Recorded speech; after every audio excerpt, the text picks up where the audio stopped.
Gentlemen, welcome to another episode of the Crownsmen Show, and welcome to everybody who is joining us. We're so excited for this episode because we've got some great topics.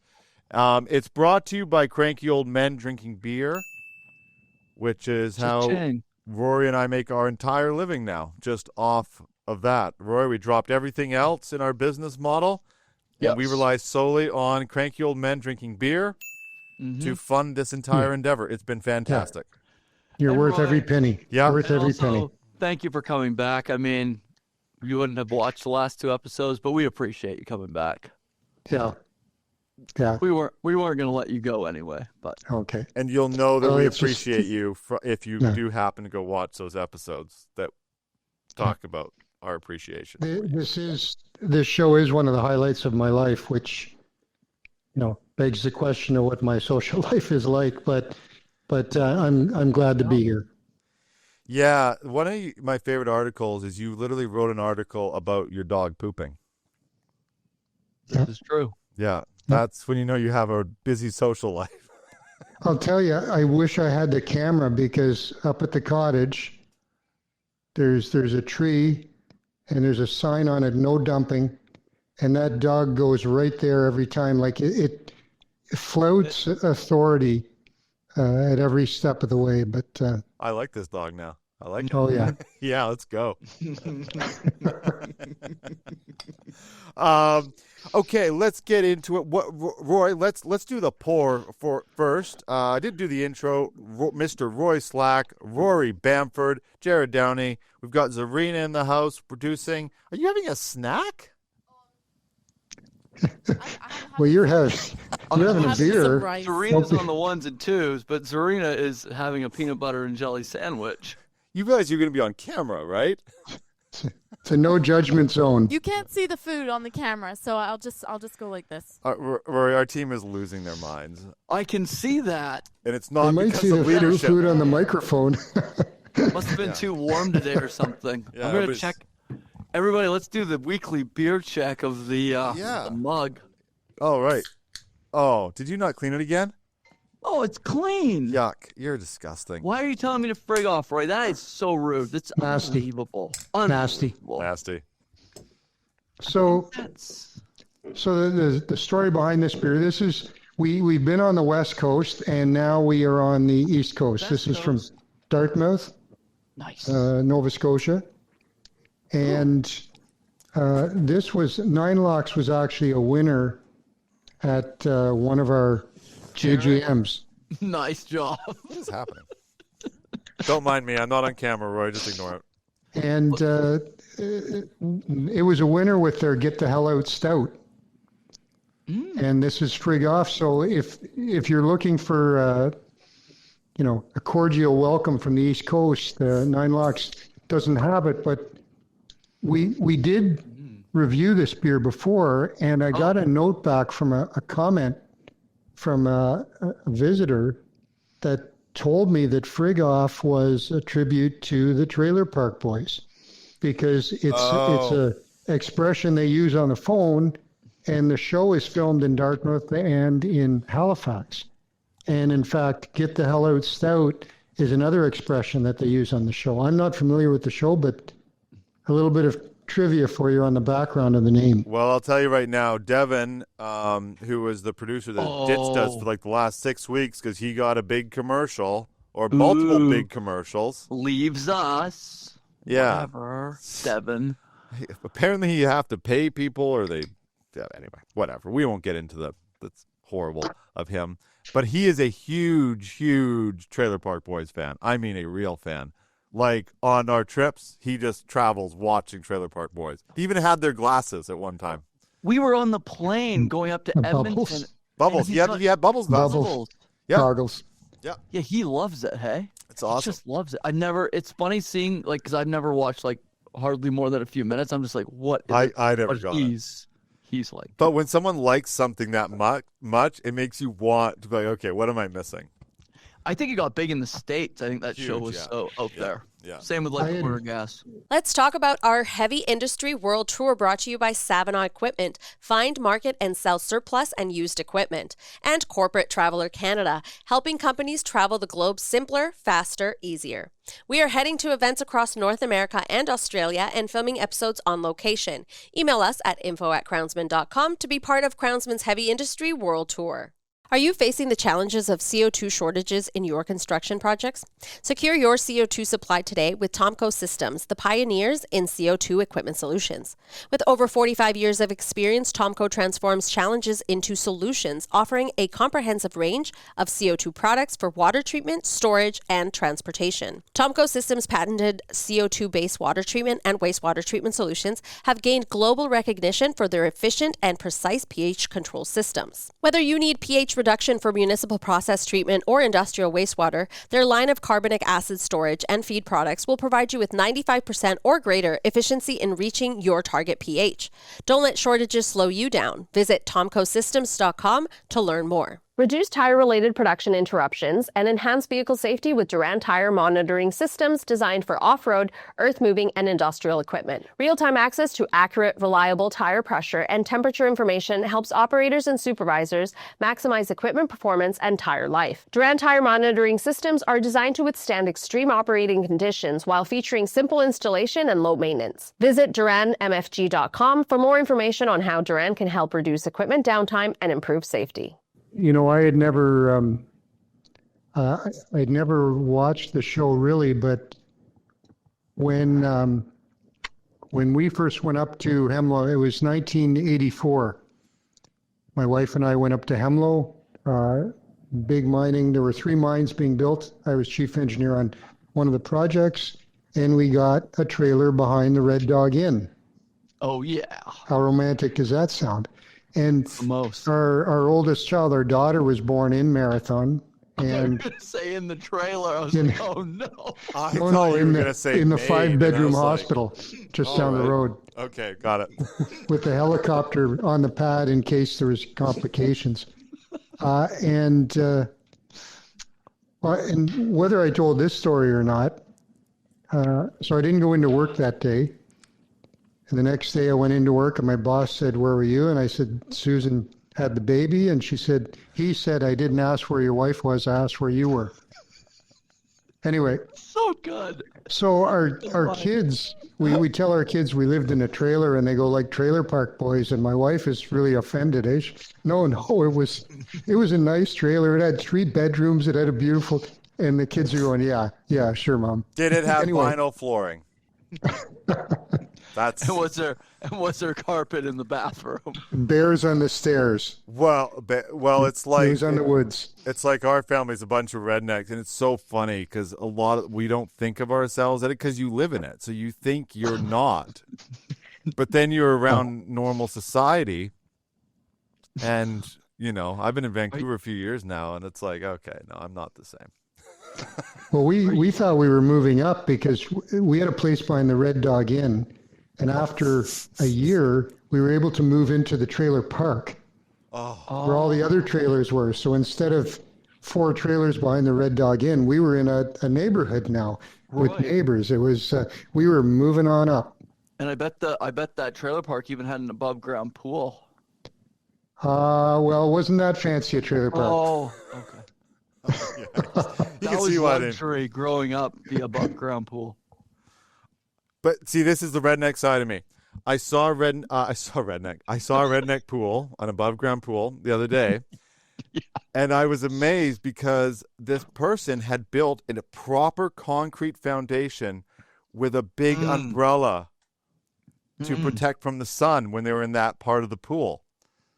I loved it. I'd love to have that.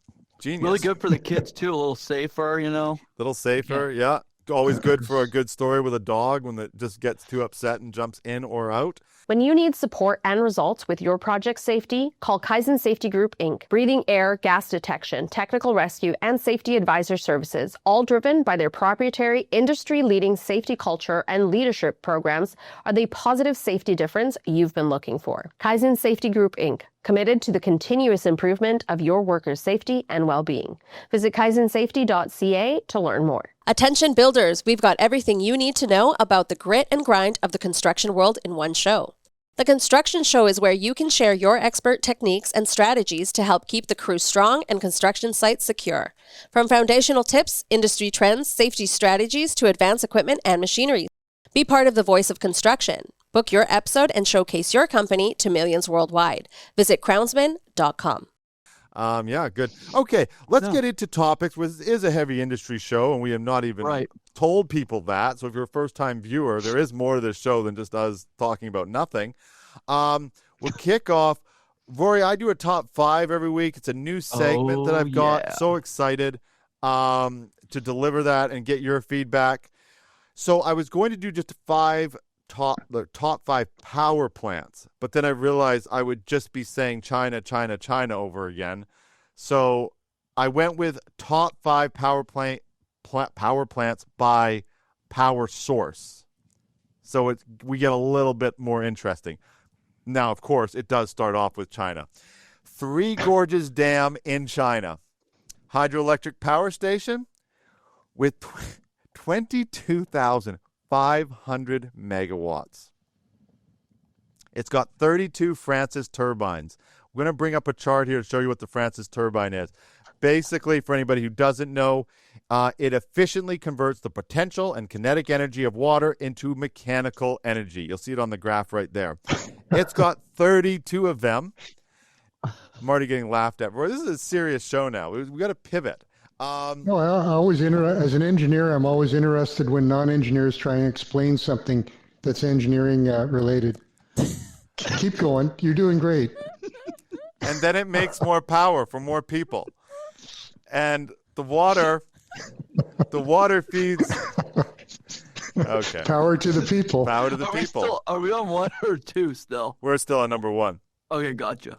Before he had a nap again. The whole segment, the whole show now, Jerrod just trying to get through We're powering down, Rory. So, Rory, last episode, Rory was in the middle of talking, and he literally just went silent. We have to pull up a video of that. It just stopped. Even in the last 28 days, and it skyrocketed. So, the marketing team and wow, I might have fallen asleep. I think you fell asleep. What's that called? Necto something or other, where you just all of a sudden doze off. Oh yeah, some people actually have that as a condition, right? Oh yeah, I don't, but Super that was scary. not. It was not one of my finest. I think you're moments just on tired. You might lose your driver's license. Okay, well now, Rory, I don't even want to. I don't even want to give my No, list. keep going, I don't even want to give my top list five, anymore top because you're just going to five, make top fun of me. top five. Oh. No, But- keep going. Correct everything I say is wrong. What I have here is that the size of this plant, a megawatt, powers anywhere from 400 to 1,000 homes. Am I good so far, Rory? Should we correct grammar as well? No. Okay. Yeah, you're fine.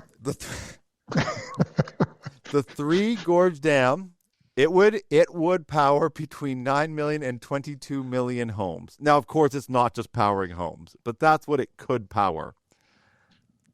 That's unbelievable. Yeah. That was the. Huge. Oh, okay, got it.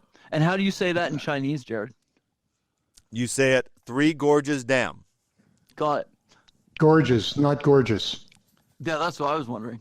Yeah. Just a typo. No, Yes, no. Jerrod? Do you think I'm saying gorgeous? I don't, because I know the project. I know the. Well, what? No. It's gorgeous. Well, that's the fun of the top 5, though. Is what do you know about the project that I don't know? Basically, if you know anything, you know so much more than me. What do you know, Roy? Share. Come on, share. No, share. it's kind of interesting because this show is like Joe Rogan talking about politics. No. Hey, it won an election. Let's go. Yeah. Let's go. Let's go. Yeah. He pulled in some votes. Yeah, he sure did. I did work on a power project in Alaska. No, but we want to know what you know about this one. You said you know something, so we're waiting for you, Roy. No, I've heard of it, and I know it's Three Gorges. I don't know if it's gorgeous or not, but It's gorgeous. It's just the way I talk. We just went through the redneck thing. Hey, Jerrod, go. I'm not saying Jerrod, go gorgeous. too. Jerrod, go. largest coal plant. I don't know how to say this. Oh, I see what you did. You're going like clean, dirty, clean, dirty. Oh, okay. Not commenting on that. To go to in China, 6,720 megawatts. Man. This is what I find funny. And Roy, this is actually, I do want your insight on this. So this plant is interesting because it's in a transition into a 10 million kilowatt wind, solar, thermal storage, multi-energy, complementary, comprehensive energy base. Say that 5 times fast. Providing green energy to the capital of Beijing. I took this off a Chinese website. Yep. That is the statement. You know how normally there'd be like pages of information? No, it just says we're doing this thing. That's it. Yep. Nothing else. Yeah. China, surprisingly, and this is a misconception, but China is one of the leaders in green energy. Yeah. And we always hear about their, they burn more coal than any other country, that's for sure. They're trying to convert. They've made they've made a lot of advances in green energy, in solar, in wind, and that's I think a bit of a misconception in the in the Western world is that China is a dirty energy producer, but they are moving towards green. Well, I can't. What can you conceive of like 10 million kilowatts? How much? I don't even know how much. I don't know. Electrical was always a mystery to me. Massive though, because you got 1 kilowatt. No. This is what is confused. 1 kilowatt is only 0.001 megawatts. So megawatts are what power houses. Like that's what megawatts are big, Jerrod. They're the huge, huge units. So this is what I'm confused about. It's transitioning to that's 1 meter versus 1 kilometer. You're talking about the metric system now? No, I'm talking. No, Yes. Yeah, well, I am. But what I'm trying to say is, okay, if they're only adding 10 million kilowatts, that's not very much. That's a typo. That's from the Chinese website. They got the wrong. They just messed up the number. They got a typo. For sure. Okay. That kilowatt is not correct. It's going to be megawatts. It's not 10. Did you know? Hold on. I don't think you've so. Heard of, you think you've heard of Mr. Bean, eh? No. Rowan Please Atkinson? describe to the audience what Mr. Bean is. This should be interesting. I have not heard of Mr. Bean. Jerrod, it's No? 10,000 megawatts. That is probably right. So 10 million kilowatts, 10,000 megawatts. Oh, it's just the way I said it. Right. Yeah. Got it. I love Mr. Bean. Mr. Bean was... So Rowan Atkinson is an electrical engineer. Is he? Anyway, a little bit of trivia there when we're talking about electrical power. Well, that's right. Hi, Gowdy. Welcome. Welcome. How are you? Okay, now I'm ready, kind of. What were you doing? Are you done with your socializing? Yeah, I was, just gallivanting around for fun. Zarina is eating lunch. So During PB. an episode. PB&J. Mm-hmm. okay, let's keep this moving along now that I've rattled out Zarina. Okay, so number 3 is the Kashiwazaki-Kariwa nuclear power plant. Don't do that. Nuclear power plant in Japan. Already did. It's the world's. Don't do it again. We'll edit it in and put it on repeat. The world's largest nuclear power plant. Nice. It hasn't been hit by a tsunami. Well, now they shut it down in 2011. I think they're actually just trying to reopen it now. Oh, it was hit. That plant had, I mean, they had issues there, didn't they? Yeah. I don't know if there was a meltdown, but They didn't. I was actually going to I actually had it. I read it. I didn't copy and paste it into this. I don't know if it actually had specific issues, but there was safety concerns, so they shut it down, and they're just TEPCO is just in the process. They got it approved by one organization to reopen it. okay. So now they're in the process of it. But man, that when That is Fukushima, the most regulated industry in the world, yeah, nuclear power. Mm-hmm. And I wouldn't say a close second, but the aviation industry is heavily regulated, but the nuclear industry and, I would assume every country that has nuclear power. I mean, after Chernobyl, there were issues in the States, 3 Mile Island, and it's the safety issues are not just engineering issues; they are public perception issues as well. Yeah. Well, this plant, it's 7,965 megawatts, massive. It's got 7 boiling water reactors. Just massive thing, and that's shut down. It's shut down. Yeah. I wish I had actually done a little research on what they did with all these plants that shut down. How did they get other power sources? They must have refired coal plants. They must have. Because, you shut it down, and that's, today you've got this, the next day you're short 30% of your nation's power. That's what Germany ran into, because they're like, we're going to go green, and then they realize, now we need to fire up coal because we're running out of power because we don't get enough green. Like they were kind of, it was kind of infamous for them because they just completely miscalculated and had to go back and like restart all these coal plants. Yeah, crazy. They were shutting down. Well, I finished up. Can you just look up what Japan did when they had to shut all their nuclear plants down after Fukushima? I'm curious how they actually got their power source. After Hiroshima? Fukushima. Okay. Wow. That was a whole different nuclear issue then. I said Fukushima. I didn't say Hiroshima. I didn't say that. Largest solar farm is in the United States. I'm kidding. Of course, it's the U.S. It's China. It covers over 609 square kilometers. Yeah. I didn't put the picture in it. I'm sorry. The picture is unbelievable. We gotta look this up. Okay, I'll look it up. But okay, so yes, after the Fukushima disaster, Japan obviously faced a significant energy crisis. So to compensate, they increased reliance on fossil fuels, particularly natural gas and coal, while also boosting renewable energy sources like solar power. And as we discussed the last couple of weeks, is fossil fuel renewable or non-renewable? We haven't completely solved those problems yet, but we're still in debate for it. Only thing better than a fake engineer is a fake scientist.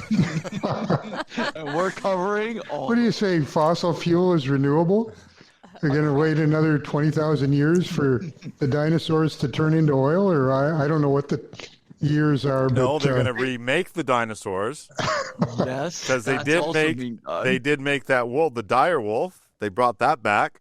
Yep. Jurassic Park. Yeah. Oh, yeah. Can we have a real Jurassic Park, please? Oh, don't worry, we will. Roy, there is Jurassic Park Sands. I don't want to get too much into it, but there is debate because they've done like the pressure studies, so there could be more. You should actually do some research on that so we can talk more intelligently-ish on the show, because it's very interesting actually. Yeah, Roy, you should research that. Yeah, research stuff. Let me just jot that down. Yeah. It's going to say no. It's going to say no. Yeah. But by the way, this solar, so 609 kilometers, just to give you an idea, it's the size. So ridiculous. It's the size of Singapore. This is and that whole power plant is just to power that light in the middle. Yeah. That's it. What is that, like Saruman or something? Exactly. Oh my goodness. And only during the day. Yeah. Oh, I thought we were going to get sponsored by China. We're going to not now after that silly joke. Okay, largest number 5 is the largest natural gas power plant, and that goes to Sir Putin. Surgat 2 power station in Russia, 5,687 megawatts. It's almost owned 84%, close to, by a German energy company called Uniper, which I believe took over E.ON Russia. Rory, you could look all that up. And then they have also minority Does Germany currently own it? I believe Uniper, which is a German-owned company, owns this Circuit 2 power station. I like the candy cane smokestack, I kind know. of like a Willy Wonka look Yeah. to it. Eh? It looks fun. That is quite the facility, though. I mean, the Get picture. your golden ticket. Yeah. It's the hat's hot. Absolutely. Hat's hot. I love that. Yeah. You almost don't realize how big that is, but if you look at those cranes in the background, you can kind of get a idea of just the size of that car down there. That's a massive plant. Gowdy, that's the uranium ticket, that one. So yeah, those are my thoughts. Rory, let's pivot into yours. Let's talk about they have the 10,000th biggest dam in the world is Fortis. The 10th, yeah. Fact check. They're the Fact check. 50,000th biggest utility after this rating. So basically is Fortis Inc. a winning company. So Fortis in BC, we know it for Fortis BC, of course. And Roy, I'm sure you're familiar with them as well. So I was doing some diving into their businesses and into their financials, and just some overview of them. For their businesses, they currently have ITC Holdings Corp. It's the largest independent electricity transmission company in the United States. They have UNS Energy. It's a Tucson, Arizona-based parent company of Tucson Electric and Power. TEP serves more than 452,000 customers in and around Tucson. I'm just doing a quick overview through this. Fortis BC, as we know here, Jerrod, Gowdy, Zarina, me. They have over 1 million natural gas customers, over 195,000 electricity customers. They have tens of thousands of kilometers of gas pipelines, and then 7,400 kilometers of power lines. That's all just in BC. You've got Fortis Alberta. You've got Central Hudson, Newfoundland Power. They're the primary distributor of electricity on the island. It goes on and on. So they Fortis Ontario is actually quite a bit smaller. They only have 70,000 customers there. And Who's the big player in Ontario, Roy? For what, power? Yeah. Power. Yeah. Oh, well, Ontario Power Generation. Oh, is it government run? Quasi. I'm not sure the ownership. But a big part of it's nuclear. Oh, right. Right. Yeah, they have a lot. So yeah, going back into this, basically some initial questions I asked again for is it a winning company? And so their operating profit, so this is operating profit before interest and taxes. It's been growing in the last 4 years, they've grown operating profit from 2.5 billion to 3.3 billion, compound annual growth rate of 7.16 over the 4 years. Wow. And so that's solid for utility. Some of the things that you'll see with utilities, a lot of times they're going to be at a higher multiple. Just because they're so stable, they have these giant client bases, they're bringing in huge revenue, but there have been opportunities. If you look in the last 5 years, COVID in 2020, that was the best time to buy them for price to earnings. And I always look at this like I'm always looking at companies like if I can get something at like a 15-to-1 price to earnings multiple, so kind of like 6.6 initial rate of return, just basically what I can expect to get as a minimum if the company didn't grow. But they're a little bit higher, but still they've got a good base, and they've got a growing dividend as well. Another thing that I would look at typically is the debt to equity. So 0.5 to 1 is what I typically will look for, but not in utilities, not in like these high capital intensive businesses. So you'll look down here, you'll see their debt to equity. So basically for every $1.46 in debt, they have $1 of assets. So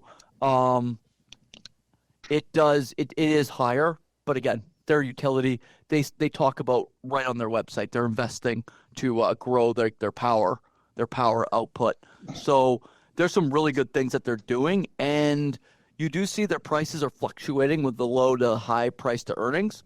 But overall, like just from initial outlook, I would say, and just like from knowing the company a bit more, just like from being in BC here, and with their high barrier of entry, of course, I would say they are a winning company. They keep growing, they keep doing more power generation. There's a lot more that we could get into, of course, but even things like if you look at their key metrics, even their interest coverage is really solid. They're keeping that at 2.5 almost all the way through from 2020 to 2025. So they're very strategic on how much they're covering that interest. Also, very good for what you want to see. Do you have any insight into how they do that? They keep their interest at 2.5? No. They keep their interest coverage, so their profit. Oh, I see. Okay. Is covering the interest portion. Got you. Okay. Sorry. Yes. So or interest costs as a percentage of their. Yeah. Which is very smart because they know as they increase their operating cash flow, their operating profit, they can keep building on the power that they can offer. They just keep adding. So Rory, a couple of quick observations and just a general comment. The energy industry is very interesting and different to the mining industry in that we talked before about mining is that you are never sure what your price will be for your product. Yeah. Mm-hmm. Right? Mm-hmm. Gold goes up and down. Which is crazy. The energy industry, often you will be selling kilowatt hours for a price per kilowatt hour for the next 20 years. Mm-hmm. Would you like me to explain actually know the kilowatt hours? what your revenue will be, and Yes. the operating costs are pretty straightforward. So it comes down to nailing down the capital and the depreciation on it. And I noticed on that chart you had, their capital was reducing, but then it bumped back up again. And I would like to see that capital go down. Now there may be specific reasons why it's gone up. But the other thing that you don't see in the charts, it would be interesting to see what their contract terms are, like who they're selling to, how long they, because if you're generating power and after 10 years you don't have a buyer, then you're in a weak negotiating position. So, but if you've got, some of these contracts are 40 years, Right. and that's a lot of stability for a publicly traded company. So those are some details I'd be interested in.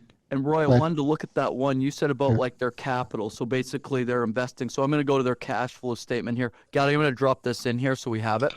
I'm just going to pull this up here because that's a great point to go into. So on there, I should be able to drop this in. So I'm just looking at like net cash flow from continuing operations. 2024 was $3.8 billion. And they invested, though, $5.3 billion. So they borrowed money.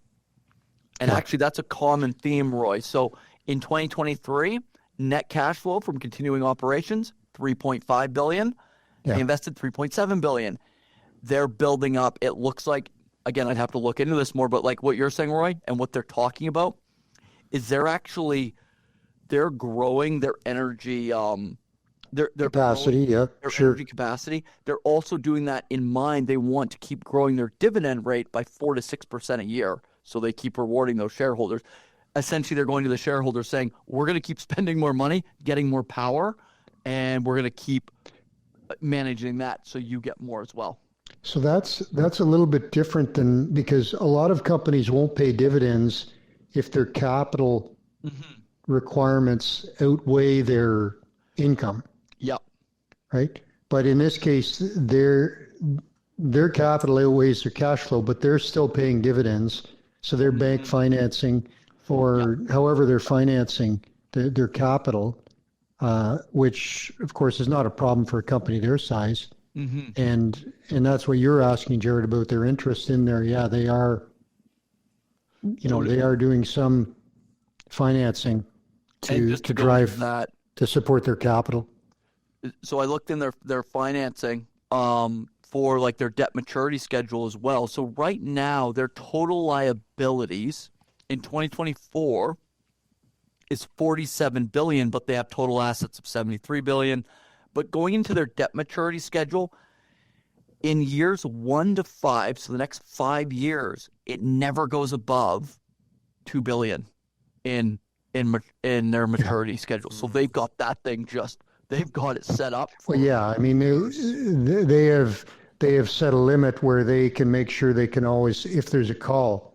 Yes. Right? Yes. They can survive that rather than, I mean, the worst thing in the world would be a company that size going under, because if there's a debt call and they can't meet that call. So, yeah, and most companies do that. They look at what they can, worst case scenario, what they can cover, and then they don't go above that. So that's just good corporate management. From a perspective, Rory, as a winning company, so their operations, their debt management, their investments, that's sort of winning across the board. Yep. From an investment standpoint, I mean, we're not on our show going to recommend people invest in things. That's not, obviously, I think we're legally allowed to do that. So that's not what we're talking about. But let's go from your favorite person, Warren Buffett. I almost want to say Roy Buffett. What a compliment. What a compliment, right? Jimmy Buffett. What a compliment to Mr. Buffett. So in this, where do they become a company, like as a value investor? You go, okay, so they're a winning company, but now buying them is a different thing. Yeah, so then I go into the revenue. The revenue's actually grown. So this is where you can see they're actually adding capacity. Is $8.3 billion in 2018 up to $11.5 billion in total revenue. That's not me. And then, so what I would just look at for a company like this and a company at this size is, and they're not actually, when you look at like the revenue wise, they're not huge. If you own Berkshire Hathaway, their energy unit is a monster in utilities and power and that. But for Fortis, they are growing the business. They're growing the dividends. Essentially, it's just getting it at the right price. It's really, if you want to kind of lock in like a long term, you'd want to, if you can buy it in the next drop at like 15 times earnings or 16, 17, you're probably going to have solid returns for the next 20 years. I can't help myself. So if you had like a position of really high power, some could argue the highest office in the land and the most power in the world, so you could throw the markets into turmoil, right? And like your friends would be able to buy at the right times, right? Maybe, yeah. It's almost like what happened like a while back in like one of the countries that we're familiar with. Yeah. Interesting how that can happen. But yeah, you're exactly right. Huh. Interesting. Wish I had orange hair. Orange hair. Hey, I just lost more than half your audience. Absolutely not. You know what? I actually like them. Half the week. Just lost the other half. And now we have 0 viewers. Yep. Now we can say whatever we want. Doesn't matter. I just always like to go right up to the border. Huh, get it? And Roy, so and you know what the problem is? We'll see the weight of those comments on our subscribers because we're having like record amount of followers now, surging towards 10,000 subscribers on the old YouTube. Yeah, it's actually been in the last couple of weeks. I don't know what difference has happened. Amazing. Something I think. happened. Yeah. Well, the mustache and there's other factors. Mustache. What kind of feedback did you get on that mustache, Roy? Let's see. Shave it off was a popular feedback. Makes you look old was another one. You're not a star, even though you. I was just gonna say. I was waiting for that. Did you ever get a woman saying, "Hey, honey, do you want to come over to the Red Dog Inn?" Yeah, for some red dogging. Oh my see, I didn't say that. Beep it out. Beep it out. See, I get flack on the show. I keep it classy. You could put. You get flack on the show? I say like I see Roy's look like I crossed the line. But I have to share something. Is it based on anything just to do with anybody who missed it? There he is. Yikes. Please comment below. What would have made it good, Royce, if you had worn your shirt in shirt? Can we bring up that picture too? The shirt in shirt with the mustache. Oh, that would have been a fashion statement. You'd probably get I'm arrested. just not used to being a fashion icon. Oh, God.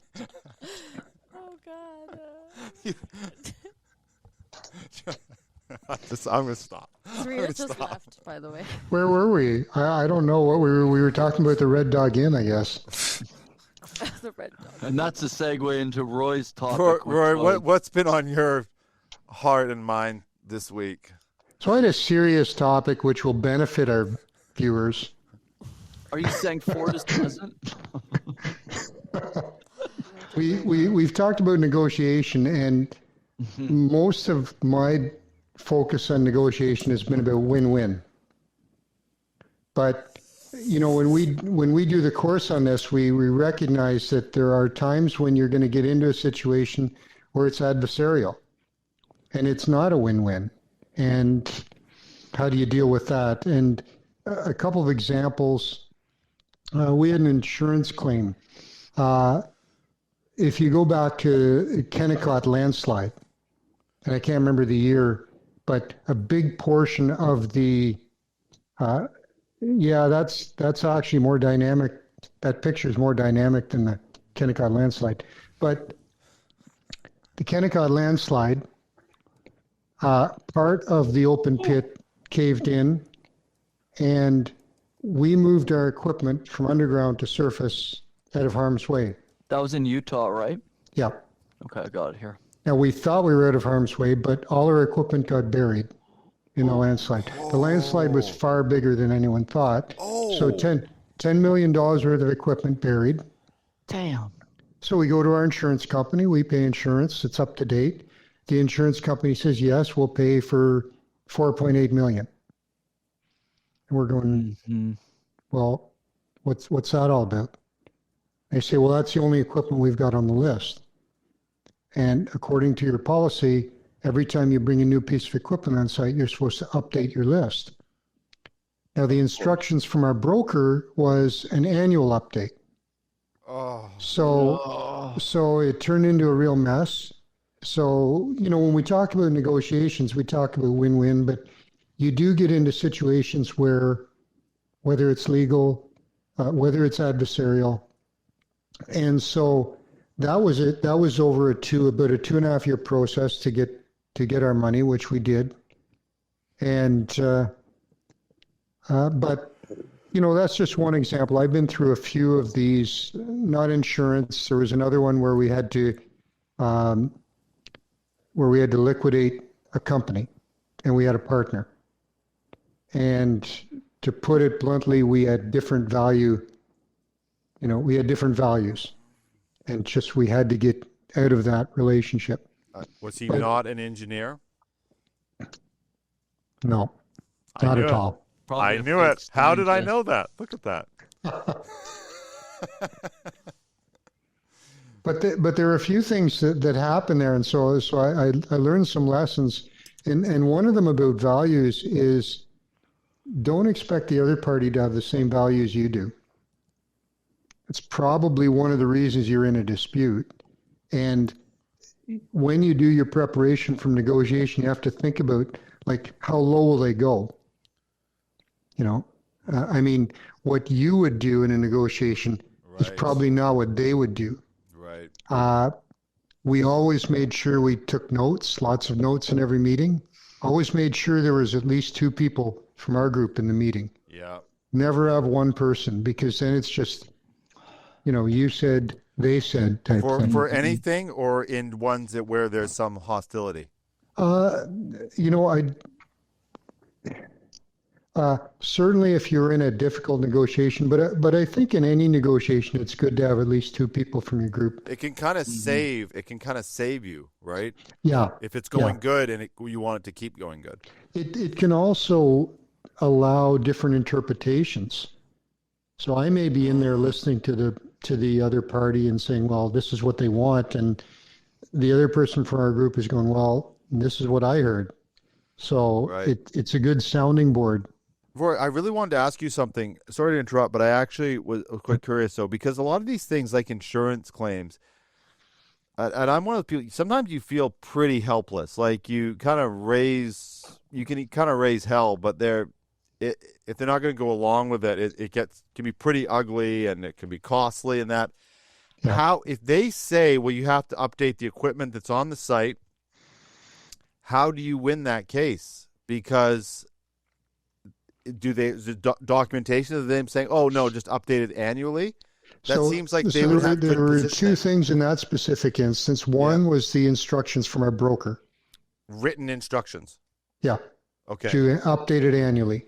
So that actually created a battle between the broker and the insurance company, which was interesting. And I don't know who paid the difference, but the broker had insurance against that as well. Insurers insuring the insurance. But wow. The other thing in our favor was the company had taken pictures of the site just before the cave-in. So from those pictures, we were actually able to count the pieces of equipment. And how did that help you? Yeah. So, but how did that help, Roy? Well, the insurance company is saying, like, that equipment was buried under 200 feet of rock. We're saying there's 20 pieces of equipment there. Oh, they're saying our list says there's 10. Got it. Okay, so it's proof. So, but the photo showed the 20. So then the next step was, well, you didn't update your list, so we don't have those other 10 insured. Well, our broker said update it annually. But you don't know which percentage came from the broker and which came from you, or which came from the insurance company. The broker actually covered the difference. Huh. Oh. And that was covered through insurance the broker had. That makes sense. I was just thinking because it seems like the insurance company would actually win that. Because something that I sort of like, it's frustrating. But Rory, we've had different versions of these conversations. Is like, well, there's that old book, The Art of War. Like, essentially, don't fight a battle you're not going to win. Yeah. Mm-hmm. But the thing was, in that case, there's actually there's two ways to win that because you have the broker line, and then you have the insurance line. The other thing that comes into play with insurance, and is very difficult for contractors and especially for entrepreneurs, is cash flow. Right? Because that was about a 2.5-year process to get our money. And it was about $10 million worth of equipment. So if you're a small contractor and you're trying to survive and get capital for the next job, and the insurance company says, we'll pay $5 million, you've got a difficult decision to make. Right. And that's one of the fundamental things in negotiation is a sense of urgency. Which party has the greatest sense of urgency? And other groups will take advantage of that. If cash flow is important to your business, that is an Achilles heel in negotiations. In insurance, like when you read about what the owners talk about, the language they use is exactly what you're saying, Roy. They're like, we're disputing this claim, and we expect they'll estimate how much they think they're going to pay out. So if they've got $1 billion in claims, they're like, yeah, we'll probably have to pay out $200 million over the next couple years, and then we're going to go into court for the others. It's brutal. Because you've got and Buffett especially, he's got big chunks, or he owns the reinsurance companies. They're insuring the insurance companies. Yeah. So when those insurance companies have to pay out a claim, they first have to go to the reinsurance company and find out what they're willing to do. So it's not actually surprising. They go, oh, actually, well, the broker said this, but we don't care. We said update it right away, and we're going to offer them 50%.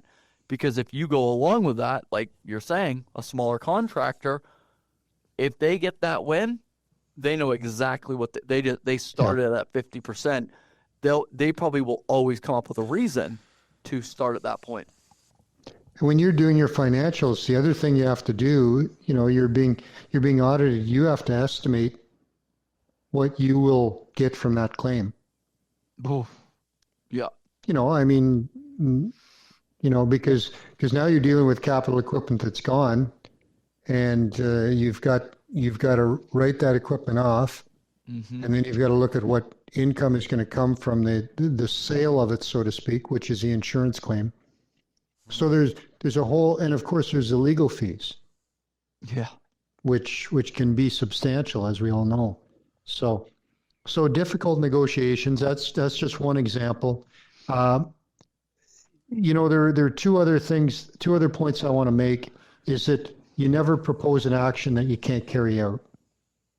When you're in a difficult negotiation, I mean, maybe you'll read in biographies where somebody bluffed, but that is, you know, almost always the other party will recognize a bluff and will call you on it, and then you've got a problem. And you see that shift. When they realize they've got you, they've got you. Yeah. And then the last thing, which we've talked about before, is keeping emotion out of it. Like, you know, you're being wronged, you're being cheated. Okay. And but, you know, the note I made here, righteous indignation never won a negotiation. Well, good So thing. you can sit back and say they're screwing us and that's all bad, but you better step back from that and get that out of your head and think about how you're going to win this negotiation. So just a few points there on difficult negotiations. One of the methods we sometimes use is we'll sort of vent. Like, Roy, you'll call me, you'll just be like, I'm just venting right now. Knowing what you're doing, like just kind of getting it off your chest and going, okay, now let's get back to work. Yeah. Like, just got to go off. And then you go, okay. You know, Roy, we've been dealing with that with you for the last 2 weeks, but we're glad you're back. We're glad we got through that really rough patch that we had. It got pretty intense. Yeah. Yeah. I'm still on the fence, but but you're still going to pay us, right, for all this advertising. This doesn't hurt. Yeah. Oh, that's why you're being so nice. You're only halfway through. Oh, he doesn't like the beer. Oh, I've been doing too much talking. That's true. So engaging. You've been trying to keep up with my engineering talk, right? You know. Yeah. Well, the top 5 power plants. Who could resist that? Oh man. Gowdy, how are you doing? I'm good. I'm busy. It's so busy right now. Do you have the launch schedule I'm kind of set ready up for August, Gowdy? I gotta go. Let's get it moving, guys. All right. What's the beer review? Okay. I got one more thing I want to. It's okay, Roy. We're good. No, I'm kidding. Nobody cares.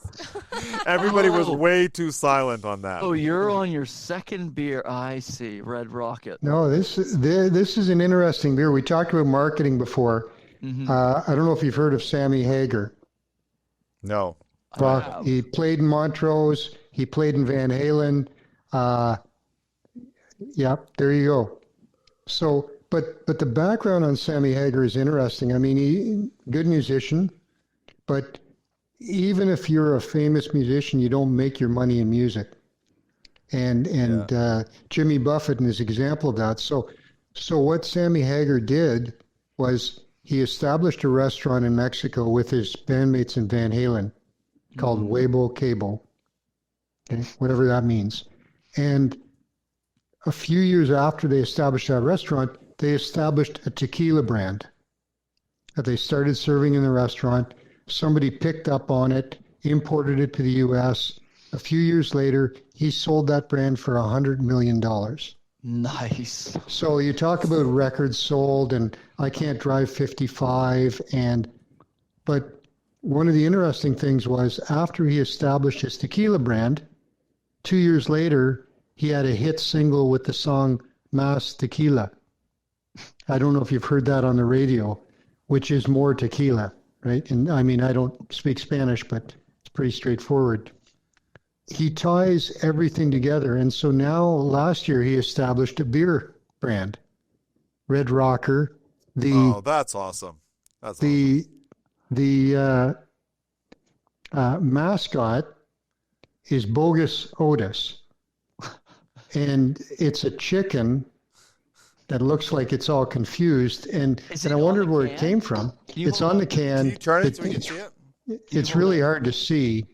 I don't think you can see it. We'll bring it up. But Bogus Otis, where did that come from? I was interested. It's the first tattoo Sammy Hagar ever got. He got it when he was 14, paid $5 for it. There's a background story on it. And in fact, he didn't have to pay anything to use it as a logo for his beer. Like all these backstories, it's a decent lager. You know, it's not the best. It's a fridge stalker. It's nice, but all the marketing in the background, and he's tied it into his concerts now. He's got a podcast. His net worth now is about $150 million. Wow. Oh, And you don't make that from selling a couple albums. You make that from, like sports stars, same thing. They've got a short shelf life, but what you do with the money you earn in that time. So he's, it's just another interesting marketing story. I'm going to add one thing. I'm going to add one thing to that, though. That has changed a little bit, Roy, because now, like, there's an artist. He's great. He's sort of he has great music, but he's also got a lot of political type music. But he released a song. His name is it's Tom McDonald, right, Rory? Mm-hmm. So Tom McDonald. Cabo Wabo Cantina. Oh, okay.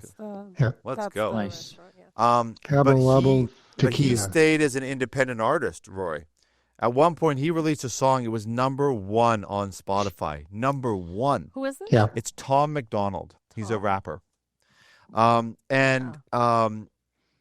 You're seeing more of that. You're seeing that in the podcast world where you don't have to be part of the network. I won't call him. So how much money does he make from that? Well, so he would make money there, but he also makes money on the touring, and there's no record label getting any of it. Yeah. So he's making money. He's a wild boy, no doubt about it. But he's making money off everything he does. So, for instance, the lead singer of Aerosmith, he said he never made any real money till he did America's Got Talent. Yeah. Steven Tyler said he never made any money. Okay, I've got some context on this because I was watching a documentary on you know all these boy bands that they put together. Yeah. And then what they would do is they would just buy the airplay time. They'd get these records up to like #1, get them out in front of millions of people. It used to be called payola in the old days. Payola. Yeah, exactly. They would everything was billed out of what the artists thought they were going to make. Yes. So every single thing, they would end up sometimes making like a few cents an album sold. Yeah.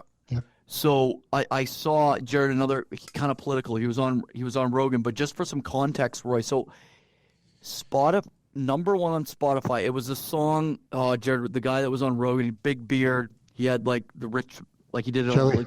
Jelly Roll? Not Jelly Roll. Richmond and Richmond. Richmond and Richmond. But he got a check from Spotify, and Rogan told him, do not sign. Do not sign. Do not sign. And Spotify sent him a check for $8 million. He's like, because he didn't sign, the check came to him. It didn't go, because as you're saying, Roy, all these people. What's that? Oliver Anthony? Yeah, Oliver Anthony. He's not really political, though. I wouldn't say, like, Tom McDonald is actually, he's more just like grassroots, sort of like, this is how life is for us out here. But just for some context, if you're with a label, that check goes to them. Yeah. They take whatever they want out of it. And and that's, I do love the marketing that it's, I want to get his name right. Like with Sammy Hagar, that's brilliant because he went, instead of like kind of like woe is me, which you'll see people do, he went, nope, I'm going to tie this all back into my music. I'm going to tie it all back into the marketing. And that's just a fantastic story. He just didn't stop. Yeah, and I'm just sort of bringing this up because I do think it's important for anybody watching, like your podcast, your music. Like nowadays, you have to be very careful. We get 600,000 views a month now. If somebody 3 years ago had went, we'll just buy your network, we would have been screwed. We would have got pittance. We would have made a living. Now our show in heavy industry world, I don't know if we're the biggest, but we're up there. Mm-hmm. now it's worth something. It'll be worth even more tomorrow. You sell out or you sign a contract, it's that warning. Bill Burr did a warning actually on the Rogan podcast saying, like, basically if he could give an advice to like podcasters and comedians and artists and that, don't sign it away. Don't sign away your talent. Because, yes, some people get out of it. Some people come out with a tequila brand or whatever. But what if you don't want to do that? What if you just want to play your music? Yeah. Yeah. Right? And get paid for that. So anyway, that's my little comment on that. Rory, what do you rate? I can't even talk today. I'm becoming Rory. You're rubbing off on me, man. Yeah, I was gonna say I switched with you. I don't know what all those vibes really wore off on your. No comment. Oh, Roy's but see, he laughs, but once Roy's at the bottom he doesn't laugh. He just goes no comment, just like idiots. Anyway, Frig off. I like it. Yeah, I mean, I actually could have another one, but I could pretty much have another one every time, other than the bad ones. Wait. What? That's what you sound like. So rude. I'm rushing. I like this. Roy's kind of gotten me more used to IPAs, so it's actually nice because it adds some. It's nice. It's flavor. a nice beer. Roy, give us that professional review that you're so famous for. On Cranky Old Men Drinking Beer. Check them out, everybody. Okay, I think it's a good IPA.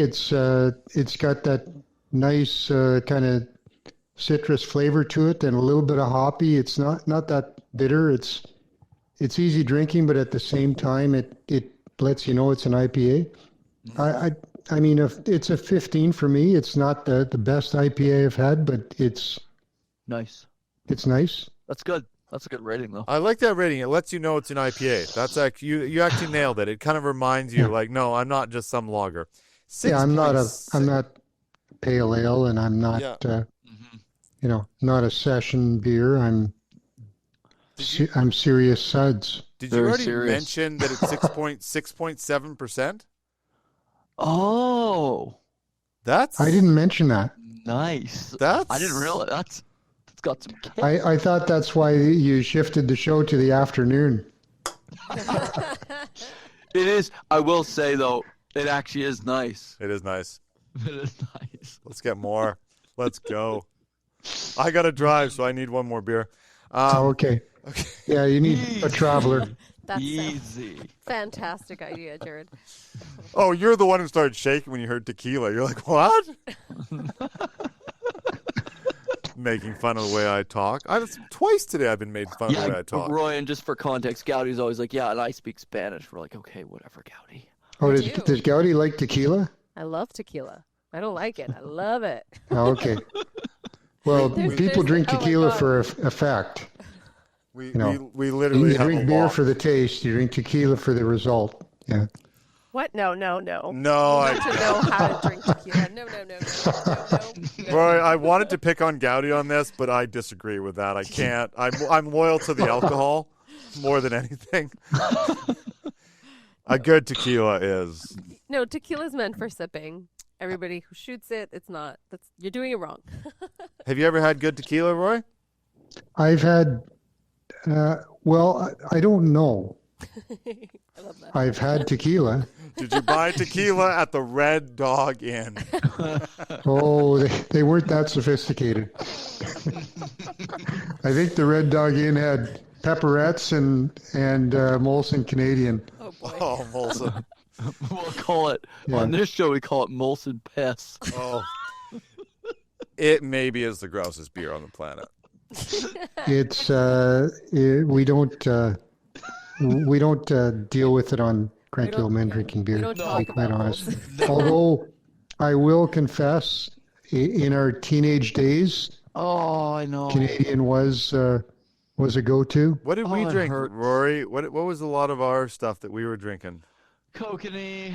Oh, Kokanee. Yeah. Kokanee. Just another West Coast Molson Canadian. Yeah, let's exactly. go. It's piss. It's piss water. Duh. Well, it's popular. Oh, they just sell it. They literally sell just boxes and boxes and boxes. It's crazy. Well, it's just you don't have to think, right? You just walk in and go, Kokanee. Ooh, I'm shotgunning a beer. What's on sale today? Yeah, it's a Canadian or kokanee. By the way, the sneaky weasel is just all over the place outside. There's Yeah, it's bad. there's somebody in our neighborhood that loves a good sneaky weasel. Are you sure that isn't you? No, Yeah. he left a box. You know what? I don't know if it's a he. It may be a she. No, it's a he. It's a he. The only person you ever see buying that case is a dude. Rory is sexist. A lot of people don't realize this, but Yeah. That's just wrong, Rory. Rory, there is some Yes. butch woman out there that loves her sneaky weasel. So I don't want to hear your sexist, terrible attitude. There are women alcoholics too, so Yeah, and they're proud. yeah. And some of them go to the meetings. Yeah, well, that's getting a little dark. We'll put a link to the closest one near you. So I hear. Yeah, this is a public service announcement. Yeah, if you're a little bit butch. What was? Wow. I don't know where that came from. A little bit know- much. Sneaky Weasel might be the one for you. I don't want You to know, be part of this episode. I just saw a rainbow disintegrate. That is funny. I don't care who you are. That is funny. There is no better way to end that.